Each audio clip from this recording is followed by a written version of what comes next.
বাবাহারা একটি সাধারণ ও গরিব ছেলে যে মাত্র ১০ টাকা পকেটে নিয়ে ট্রেনে করে মুম্বাই আসে কাজের জন্য। কিন্তু সেই ট্রেনের ভেতর তার টাকাটি তারই এক আপনজন চুরি করে নেয়। ছেলেটি তার অসাধারণ বুদ্ধিমত্তার জোরে তার চুরি যাওয়া ১০ টাকাটি ফেরত এনে সেই ১০ টাকা থেকে ১০,০০০ কোটি টাকার মালিকে পরিণত হয়। আমাদের আজকের এই গল্পটি যতটুকু না মজাদার তার থেকেও বেশি অনুপ্রেরণাদায়ক। আর এটা প্রকৃতপক্ষে কোনো গল্প নয়, এটা ইন্ডিয়ায় ঘটে যাওয়া একটি বাস্তব ঘটনা। তো চলুন তাহলে আর বেশি কথা না বাড়িয়ে আমরা প্রতিবারের মতো এবারও গল্পের একদম শুরুতে চলে যাই। এই মুভিটির নাম হলো প্রহ্লাদ। এটা একটা অ্যাওয়ার্ড উইনিং ফিল্ম হিসাবে গণ্য হয়েছে। তো ফিল্মের শুরুতে দেখা যায় রেল স্টেশনের ব্যস্ত এক পরিবেশের দৃশ্য, যেখানে যাত্রীরা নিজেদের লক্ষ্যে পৌঁছানোর জন্য তোড়জোড় করছে। সেখানেরই এক যাত্রীকে নিয়ে আমাদের আজকের গল্প, যার নাম প্রহ্লাদ। সে মুম্বাই যাওয়ার জন্য এখানে এসেছে। তাকে বিদায় জানাতে তার সাথে তার সৎ ভাইও এসেছে। সৎ ভাই প্রহ্লাদকে বলেন, আর মাত্র ৩ মিনিট পর ট্রেন ছেড়ে দেবে, তুই দ্রুত ট্রেনে উঠে পড়। প্রহ্লাদ বলে, এখনো ৩ মিনিট তো আছেই, চিন্তা করো না ভাই, আমি মুম্বাই পৌঁছেই তোমাকে চিঠি পাঠিয়ে জানিয়ে দেব। এরপর সৎ ভাই প্রহ্লাদকে বলেন, তোর সাথে আবারও আমার দেখা যতদিনে হবে ততদিনে তোর দাড়ি উঠে যাবে। এই বলে তিনি প্রহ্লাদকে ১০ টাকা দিতে চাইলে প্রথমে সে নিতে চায় না। সে বলে, আমার জন্য তোমার আশীর্বাদ তো আছে, টাকার কি দরকার। সৎ ভাই বলেন, আশীর্বাদ সেটা তো এমনিও থাকবে অমনিও থাকবে, এটা তোরই টাকা। আমি তোর প্রতি মাসের স্যালারি থেকে টাকা কেটে রেখে আজ এই ১০ টাকা জমিয়েছি, যা এখন তোর কাজে আসবে। এটা শুনে প্রহ্লাদ টাকা গ্রহণ করে এবং তার ভাইয়ের কাছ থেকে বিদায় নিয়ে ট্রেনে উঠে পড়ে। ট্রেনে উঠে সে তার ভাইয়ের দেওয়া টাকাটি দেখতে থাকে এবং যত্ন করে তা পকেটে রেখে দেয়। প্রহ্লাদ তার সিট নাম্বার খুঁজে সিটে বসে পড়ে। প্রহ্লাদের সিটে ছিল এক স্বামী স্ত্রী এবং তার সামনের সিটে মুখোমুখি ছিল খান সাহেব নামের এক মুসলিম লোক ও তার মেয়ে, যার নাম সাবা, এবং তাদের পাশে ছিল ফয়সাল নামের আরও একটি মুসলিম ছেলে। প্রহ্লাদের পাশে থাকা মহিলাটি তাদের খাবারের বাটিটি খুঁজে পাচ্ছিল না। তারা এদিক সেদিক খুঁজতে থাকে, কিন্তু বাটিটির সন্ধান মেলে না। প্রহ্লাদ নিচে খান সাহেবের পায়ের পাশে বাটিটিকে দেখতে পায় এবং তা তুলে নিয়ে তাদেরকে দেখিয়ে বলে, এটাই কি আপনাদের খাবারের বাটি? তারা বলে, হ্যাঁ এটাই তো। তখন খান সাহেব বলেন, বাটিটা ওখানে ছিল তুমি কিভাবে জানলে? তখন প্রহ্লাদ উত্তরে বলে, আপনার পায়ের পাশে পিঁপড়া দেখে আন্দাজে ঢিল মেরেছি, আর সেটাই সত্য হয়েছে। এটা শুনে খান সাহেব প্রহ্লাদকে বুদ্ধিমান ছেলে বলে সম্বোধন করেন।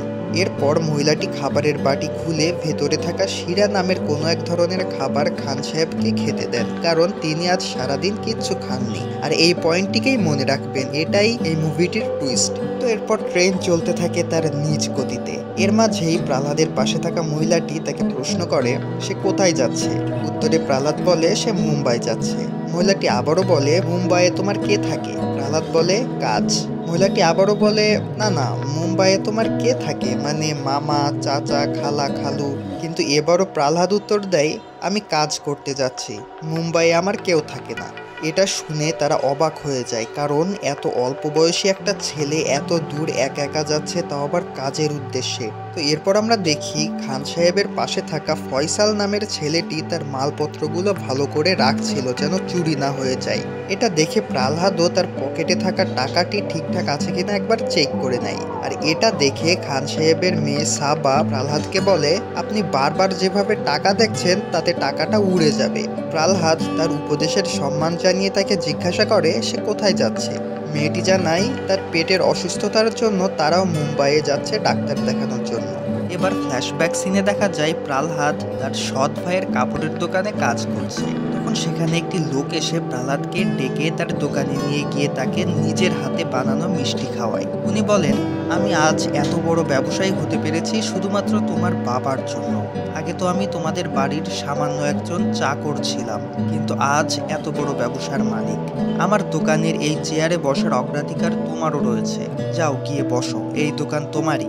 এটা শুনে প্রহ্লাদ বলে, না না চাচা, আপনি নিজে কষ্ট করে আজ এই পর্যায়ে এসেছেন, আর আমিও চাই কষ্ট করে সফল হতে, আরাম করে নয়। প্রহ্লাদের এই সাহসী কথা শুনে চাচা তাকে বাপকা বেটা সিপাহী কা ঘোড়া বলে বিদায় দেয়।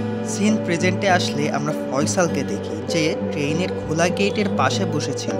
প্রহ্লাদও সেখানে এসে তার সাথে কথা বলতে শুরু করে, কিন্তু ছেলেটিকে খুবই দুঃখী মনে হচ্ছিল আর সে খুব একটা কথা বলছিল না। ফয়সাল একটা পর্যায়ে বলে ইংরেজরা তার বাবাকে মেরে ফেলেছে এবং জ্বরে তার মাও মারা গিয়েছে, তাদেরকেই দাফন করে সে এখন মুম্বাই যাচ্ছে কাজের উদ্দেশ্যে। নিজেদের পরিচিতি বিষয়ে এসব কথাবার্তা শেষ হলে লোকটি উঠে সেখান থেকে চলে যায়। ইতোমধ্যে রাত হয়ে গিয়েছে।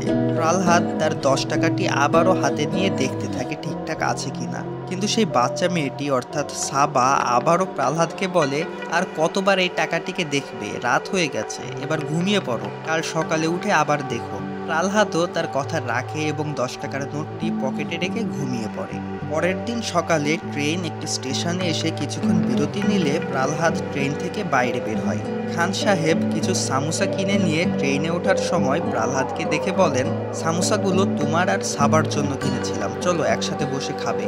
প্রহ্লাদ বলে কত টাকা হয়েছে? এই বলে সে তার পকেটে হাত দিয়ে দেখে পকেটে কোনো টাকা নেই। সে দ্রুত ট্রেনে গিয়ে সেই মহিলার ব্যাগ খুঁজে দেখতে থাকে টাকা আছে কিনা, কিন্তু সে কোথাও তার নোটটি খুঁজে পায় না। তখন খান সাহেব প্রহ্লাদকে বলেন তার ব্যাগ ভালো করে চেক করতে, কিন্তু তার মেয়ে অর্থাৎ সাবা বলে ওঠে, আরে না, টাকাটা তার পকেটেই ছিল। তখন প্রহ্লাদ তাকে বলে তুমি দেখেছিলে না? সাবা জবাব দেয়, হ্যাঁ আমি দেখেছিলাম তো। এই অনাকাঙ্ক্ষিত ঘটনায় প্রহ্লাদের মন একেবারে ভেঙে যায়, আর আগের দিন ফয়সাল যেখানে মন খারাপ করে বসেছিল প্রহ্লাদও সেখানে ভাঙা মন নিয়ে বসে থাকে। তার ভাইয়ের দেওয়া একমাত্র টাকাটি সে হারিয়ে ফেলেছে। এরপর সিন শিফট হয় আবারও ফ্ল্যাশব্যাকে, যেখানে একদিন রাতে প্রহ্লাদের সৎ বোন প্রহ্লাদকে এই অল্প বয়সে একা একা মুম্বাই যেতে দিতে চাচ্ছে না মোটেও। সে ভয় পাচ্ছিল যে তার কিছু যদি হয়ে যায়। সে এই বিষয়টি নিয়ে রাগারাগি করে দুই ভাইয়ের সাথে। আর বাড়িতে ঘটা এই ঘটনাগুলোই সে সময় বসে বসে ভাবছিল প্রহ্লাদ। তখন সেখানে সাবা এসে প্রহ্লাদের পাশে বসে তাকে বলে ইন্নালিল্লাহ পড়তে, কারণ কিছু হারিয়ে গেলে ইন্নালিল্লাহ পড়লে সেটা খুঁজে পাওয়া যায়। এদিকে খান সাহেব সাবাকে খুঁজতে খুঁজতে এখানে চলে আসেন। তিনি তার মেয়েকে দেখেই বুকে জড়িয়ে নেন আর বলেন ট্রেনের এই খোলা জায়গায় এভাবে বসতে নেই, এটা ঝুঁকিপূর্ণ। এরপর তিনি প্রহ্লাদকে জানান ট্রেনের টিটি স্যার তাকে ডাকছে। প্রহ্লাদ টিটি স্যারের কাছে আসলে স্যার তাকে টাকা হারানো সম্পর্কে জিজ্ঞাসা করেন। তিনি বলেন তুমি একা এত দূর যাচ্ছ, তাও আবার 10 টাকা সাথে করে নিয়ে, এত টাকা কে দিয়েছে তোমাকে? মুভির বাইরে এখানে একটা কথা না বললেই নয়, সেটা হলো এই মুভিটিতে 1900 শতাব্দীর শুরুর দিকের চিত্র তুলে ধরা হয়েছে, আর সে সময় এই 10 টাকা মানে কিন্তু অনেক টাকা ছিল। তো আমরা আবার মুভিতে ফিরি। টিটি স্যারের কথা শুনে প্রহ্লাদ বলে আমি কাপড়ের দোকানে কাজ করি, প্রতি মাসের স্যালারি অল্প করে জমতে জমতে এই 10 টাকা জমিয়েছি, আর আমার টাকা হারিয়ে যায়নি, চুরি হয়ে গিয়েছে। আমি কমপ্লেন লেখাতে চাই এটাকে নিয়ে। আর এটা শুনে সেই স্বামী স্ত্রী যাদের সিট ছিল প্রহ্লাদের পাশেই, তারা হঠাৎ চমকে যায়। টিটি স্যার বলেন এত সিওরিটি দিয়ে কিভাবে বলছো তোমার টাকা চুরি হয়ে গেছে? পকেটে রেখেছিলে, হয়তো জানালা দিয়ে বাতাসের কারণে বাইরে উড়ে গেছে। প্রহ্লাদ জবাব দেয় জানালা সে সময় বন্ধ করা ছিল, আর বাইরে যদি উড়েই যেত তাহলে জানালার পাশে ওই ব্যাগের ভিতরে থাকা খবরের কাগজটিও উড়ে যেত। সেটা তো যায়নি, সেটা এখনো ওখানেই রয়েছে। এরপর জয়দেব নামের ওই মহিলাটির স্বামী ফয়সালের দিকে ইশারা করে বলেন স্যার এই ছেলেটি সারা রাত জেগেছিল, এর কাছে জিজ্ঞাসা করেন। এরপর ফয়সাল একটু শান্তভাবে রেগে গিয়ে বলে হ্যাঁ আমি জেগেছিলাম, তাই কি আমি টাকা চুরি করেছি? তখন জয়দেব আবার বলেন আমি তা বলছি না, কে চুরি করেছে হয়তো তুমি দেখেছো। এটা শুনে ফয়সাল বলে হ্যাঁ দেখেছি, আপনি চুরি করেছেন। আর এরপর এই নিয়ে বেশ বাকবিতণ্ডা হতে দেখা যায় তাদের মধ্যে। তো এবার টিটি স্যার সবাইকে থামিয়ে দিয়ে প্রহ্লাদকে বলেন সে যেন পরের স্টেশনে গিয়ে রিপোর্ট লেখায়। প্রহ্লাদ রিপোর্ট লেখানোর জন্য খান সাহেবকে সাথে করে নিয়ে যেতে চাইলে তিনি তার মেয়ের অসুস্থতার অজুহাত দিয়ে যেতে চান না। বলেন আমি গেলে আমার অসুস্থ মেয়েকে কে দেখবে, বরং সে জয়দেবকে দেখিয়ে বলেন তাকে সাথে করে নিয়ে যেতে। কিন্তু এখানে আবার জয়দেব তার স্ত্রীর অজুহাত দিতে থাকে। তখন টিটি স্যার খান সাহেব, ফয়সাল আলী এবং জয়দেব এই তিনজনের নাম নোট করে রাখেন আর পরের স্টেশনে তাদেরকে দেখা করতে বলেন। আর এটাও জানিয়ে দেন যে তারা পরের স্টেশনে পৌঁছানোর আগে যেই বাচ্চাটির টাকা নিয়েছে সে যেন ভালোই ভালোই তা ফেরত দিয়ে দেয়, তা না হলে ট্রেনের সবাইকে আইনি সমস্যায় পড়তে হবে। এই বলে তিনি সেখান থেকে চলে যান। ট্রেন যখন পরের স্টেশনে এসে পৌঁছায় তখন টিটি স্যার তাদের তিনজনকে নিয়ে স্টেশন মাস্টারের কাছে নিয়ে যায় রিপোর্ট লেখাতে। সেখানে স্টেশন মাস্টার প্রহ্লাদকে জিজ্ঞাসা করেন টাকা কিভাবে হারিয়েছে। প্রহ্লাদ উত্তর দেয় টাকা হারায়নি, চুরি হয়েছে। আমি আমি রিপোর্ট লেখাতে চাই। তখন স্টেশন মাস্টার বলেন, তা না হয় লিখলাম, কিন্তু তুমি একটি বাচ্চা ছেলে, কোর্ট কাছারি করতে পারবে তো? প্রহ্লাদ জানায় হ্যাঁ সে পারবে। এরপর জয়দেব স্টেশন মাস্টারকে বলেন, ট্রেনে একটা ছেলে আছে যাকে দেখতে একদম চোরের মতো লাগে, আমার মনে হয় সেই চুরিটা করেছে। সে পালিয়ে যাওয়ার আগেই আমি দ্রুত গিয়ে তাকে ধরে নিয়ে আসি, আপনি আগে তাকে তল্লাশি করে দেখুন। তখন প্রহ্লাদ বলে, জি স্যার, আপনি তল্লাশি করুন। এটা শুনে জয়দেব রীতিমতো তাড়াহুড়ো করে চলে যাচ্ছিল। ঠিক তখন প্রহ্লাদ বলে ওঠে, তল্লাশি তাকে নয়, ইনাকে করুন। এটা শুনে জয়দেব বলে, আমাকে কেন? প্রহ্লাদ বলে, আপনাকে নয়, ইনাকে। এই বলে সে খান সাহেবের দিকে নির্দেশ করে। এটা শুনে জয়দেব বলে, এটা তুমি কি বলছো? উনার মতো একজন মানুষ এই কাজ কিভাবে করতে পারে? বরং আজ সকালে ইনি তোমাকে সামোসা খাইয়েছে আর তুমি কিনা তাকেই চোর বানিয়ে দিচ্ছ। তখন প্রহ্লাদ বলে, এটাই তো, উনি আমাকে সামোসা খাইয়েছে, এটাই প্রমাণ করে যে সেই আমার টাকাটা চুরি করেছে। কারণ আমি দেখেছি কাল থেকে সারাদিন উনি কিচ্ছু খাননি, যেন তার টাকা না শেষ হয়ে যায়। অথচ আজ সে সকালে এতগুলো সামোসা কিনেছেন এবং আমাকেও খাইয়েছেন। এরপর খান সাহেব দুঃখ নিয়ে বলতে থাকেন, আমি তোমাকে নিজের সন্তানের মতো ভেবেছিলাম, কিন্তু তুমি আমার সাথে এমন একটা কাজ করবে আমি ভাবতেও পারিনি। এর মাঝে স্টেশন মাস্টার বলেন, আচ্ছা, তোমার যেহেতু মনে হচ্ছে খান সাহেব তোমার টাকা হাতিয়ে নিয়েছে এবং সেই টাকা দিয়ে সে সামোসা কিনেছে, তার মানে তোমার টাকাটি তাহলে সামোসাওয়ালার কাছেই রয়েছে। এবার প্রহ্লাদ বলে, না, টাকাটা খান সাহেবের কাছেই রয়েছে, কারণ সামোসাওয়ালা এত বড় নোট কখনো ভাঙিয়ে দিতে পারবে না।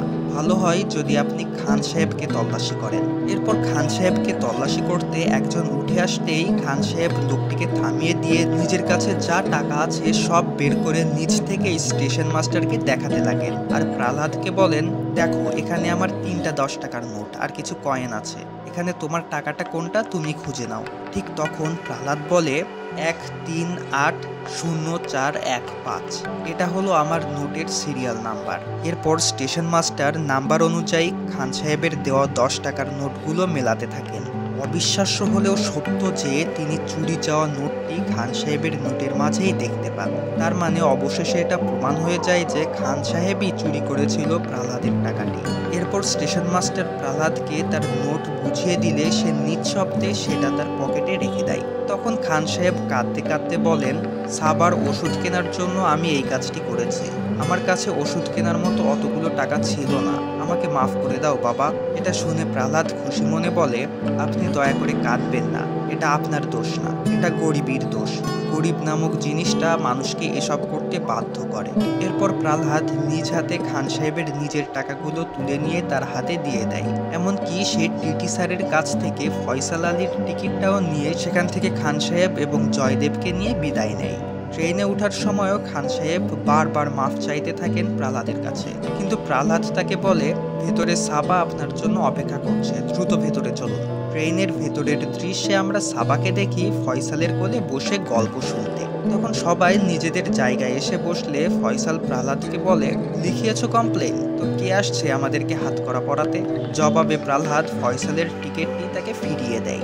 এরপর জয়দেবের স্ত্রী জিজ্ঞাসা করে, টাকাটার সমাধান কি হলো? প্রহ্লাদ বলে, চিন্তা করার কিছুই নেই, রিপোর্ট করেছি, টাকা পেয়ে যাব। এই বলে প্রহ্লাদ তার কাছে সেদিনের সিঁড়ি নামের ওই খাবারটি খেতে চেয়েছিল, যেটা ফিল্মের শুরুতে জয়দেবের স্ত্রী খান সাহেবকে খাইয়েছিল। কিন্তু এবার সত্যি সত্যি খাবারের সেই বাটিটি হারিয়ে গেলে তারা সবাই হাসাহাসি করতে থাকে, আর এর মধ্য দিয়েই এই ফিল্মটির সমাপ্তি ঘটে। ফিল্মের শেষে আমরা আসল প্রহ্লাদের ছবি দেখি, সেই সাথে একটি আর্টিকেলে দেখতে পাই প্রহ্লাদ 1945 সালে মুম্বাই পৌঁছেছিল। দীর্ঘ বছর ধরে চাকরের কাজ করার পর প্রহ্লাদ তার ভাইয়ের সাথে 1950 সালে একটি কেবল ম্যানুফ্যাকচারিং কোম্পানি প্রতিষ্ঠা করেন, আর সেই বছরেই তার এই কোম্পানি এশিয়ার মধ্যে সর্ববৃহৎ পিভিসি কেবল ম্যানুফ্যাকচারিং কোম্পানিতে পরিণত হয়। সে মাত্র 14 বছর বয়সে তার পরিবারকে কথা দিয়ে বাড়ি থেকে বেরিয়েছিল, আর এতগুলো বছর পর সে তার দেওয়া কথা ঠিকই রাখে। সে তার ওই 10 রুপি থেকে 10,000 কোটি রুপির মালিক হয়ে যায়। এরপর সে তার পরিবারের কাছে আবারও ফিরে আসে এবং একসাথে থাকতে শুরু করে। অবশেষে উনি 2016 সালে মৃত্যুবরণ করেন, আর এখানে এই মুভিটির ফাইনাল এন্ডিং আমরা দেখতে পাই। তো গাইস, এই ছিল আমাদের আজকের আয়োজন। আশা করছি আজকের এই ভিডিওটি আপনাদের ভালো লেগেছে। যদি ভালো লেগেই থাকে তাহলে ডেফিনেটলি ভিডিওটিতে একটি থামস আপ দিয়ে যাবেন, অ্যান্ড এরকম ভিডিও নেক্সট টাইমে দেখতে চাইলে অবশ্যই আমাদের চ্যানেলটি সাবস্ক্রাইব করে রাখবেন। আর আপনাদের যদি কোনো মুভি বা শর্ট ফিল্মের এক্সপ্লেনেশন দেখার ইচ্ছা থেকে থাকে তাহলে অবশ্যই আমাকে কমেন্ট করে জানিয়ে দিতে ভুলবেন না। তো শেষ করছি তাহলে আজকের মতো, দেখা হচ্ছে এরপর অন্য কোনো ভিডিওতে। I'll see you next time. Till then, take care. Bye bye.